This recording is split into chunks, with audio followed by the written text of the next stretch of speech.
in 1971, this guy told the flight attendant, he was on a flight in the Pacific Northwest. He told the flight attendant he had a bomb. He lifted the briefcase, showed her he had what appeared to be a bomb. And did she ask what his source was on the bomb? That's what she said. Who's your source? I'd like to see some sources on, at least show me more that's connected. Well, the funny thing is, I read it, he handed her a note and she just assumed it was a guy hitting on her and she just put it in her purse. Mm-hmm.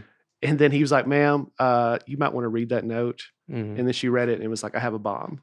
But isn't that funny? Like she just... That's so funny. It must have been so common back dude, then. Yeah.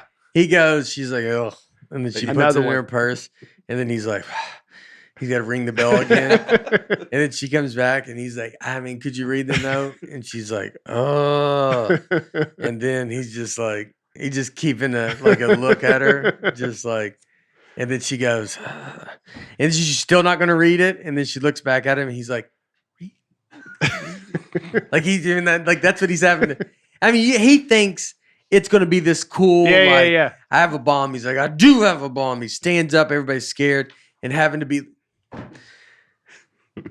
Read it. Just, I know. And she's like, let me just give it a couple drinks. And he goes, okay.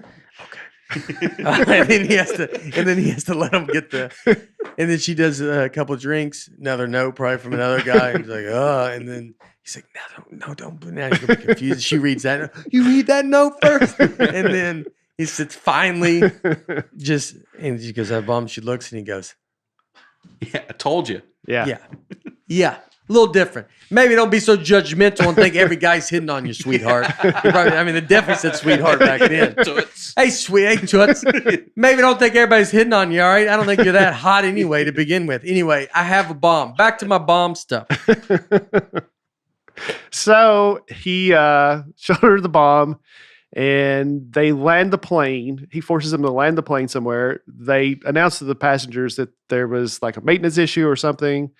And they get him his ransom money. You think he's even going, there's a maintenance issue? And he's like, I hear there's a bomb. He's like starting the rumor going. Don't quote me, but I'm hearing some other people. I was up front earlier to the bathroom. I think it's a bomb. And he said he lowered his shade. He didn't say this, but they say he lowered his shade to keep from a sniper, like taking him out while they're on the tarmac.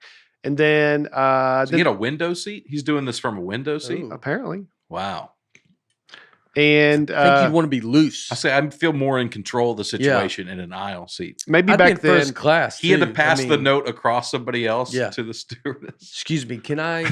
Sorry. Could you give her this? Yeah, could you hand her this note? Could you? Yeah. That's funny. And then he showed her the bomb. She had to lean over a person in the aisle seat. What's that? He's asleep. Just the guy in the middle. Did he actually have a bomb on the plane? I'm not sure. But they get him his ransom money. The flight takes back off, and he has a parachute, and he straps on the parachute. Oh, I think they got everyone off the plane except him.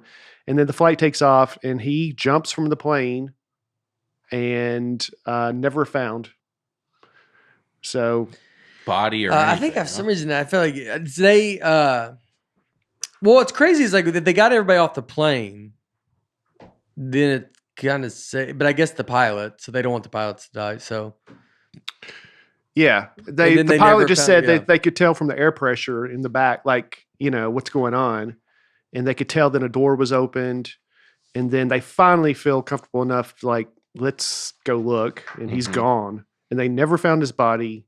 They've found a few of the bills scattered, I think, over the years, but no one still knows who he is. It was a fake name. They don't even know the identity of the guy.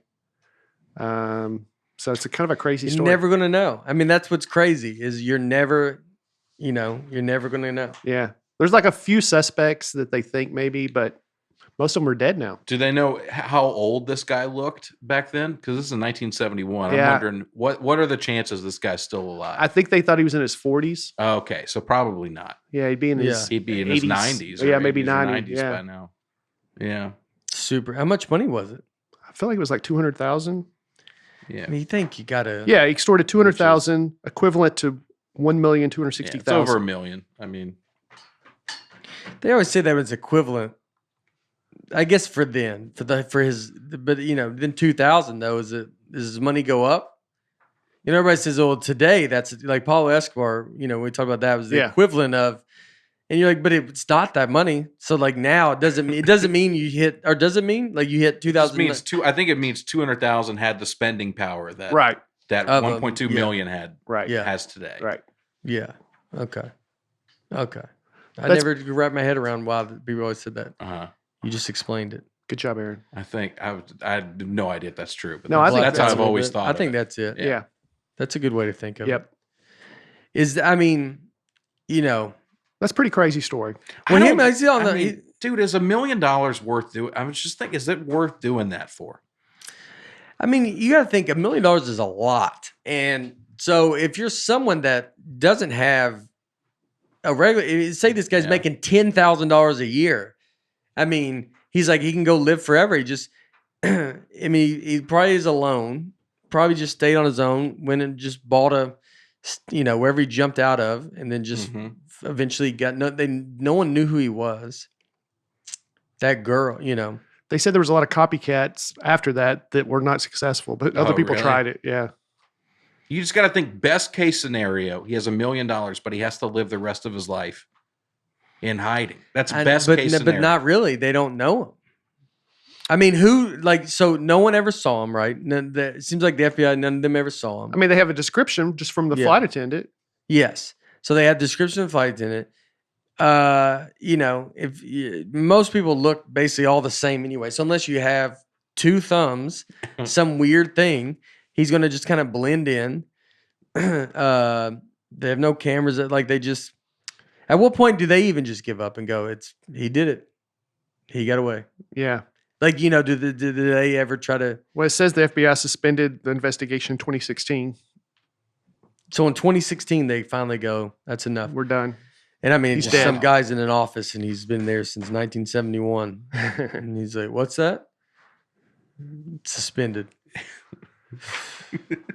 I was so close. I was right there. I think I got him. I could feel it.